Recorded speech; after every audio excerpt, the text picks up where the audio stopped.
La paroisse Saint-François-Xavier d'Antanimene semblait trop petite pour accueillir les fidèles catholiques venus en nombre rendre hommage à leur chef spirituel, le pape François, décédé le 21 avril dernier. C'est dans cette église, située en plein centre-ville de la capitale malgache, que la conférence épiscopale a choisi de célébrer la messe de suffrage pour le souverain pontife. 1 heure avant le début de la célébration eucharistique, l'église était déjà comble. Le pape François, un pasteur au grand cœur, nous a quittés. Il nous a quittés le lundi de Pâques, après nous avoir donné sa bénédiction, la bénédiction Urbi et Orbi. La messe a été présidée par le cardinal Désiré Tsagazan. Ce prince de l'église doit quitter Madagascar dans les prochaines heures pour participer au conclave et assister aux obsèques du pape François.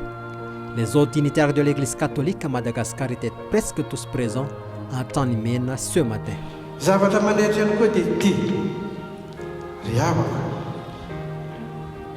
tsy salamana izy nandefa hafatra iny ary tsy voavaky olo-kafa namaky anatin'ny fahoriana anatin'ny aretina izy mbola mankahery izy mbola matsiaro ny sahirana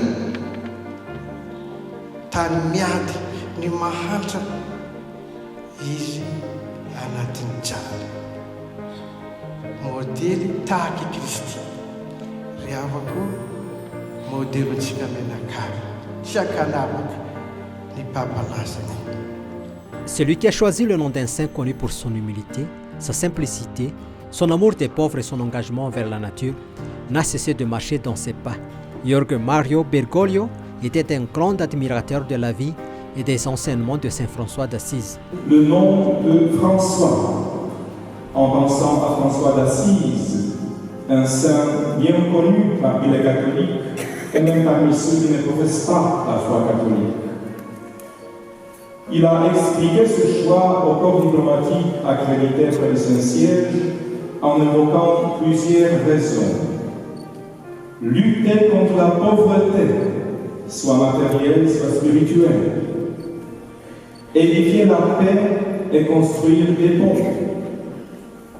Aimer notre terre. Ce sont les points de référence principaux du ministère pétrilien du pape François. La paix, ce mot a résonné à plusieurs reprises en Antanimene ce mercredi matin.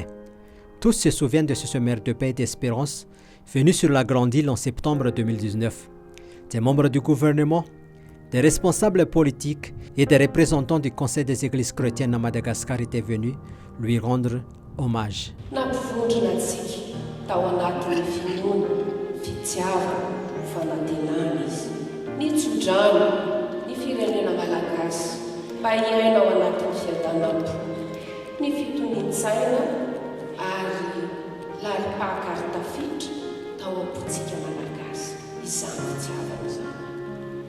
Namafy voatsara tao ampontsika malagasy izy ny zanak'olombelona ny vahoakan'Andriamanitra ny fiangonana fa edy ny firenena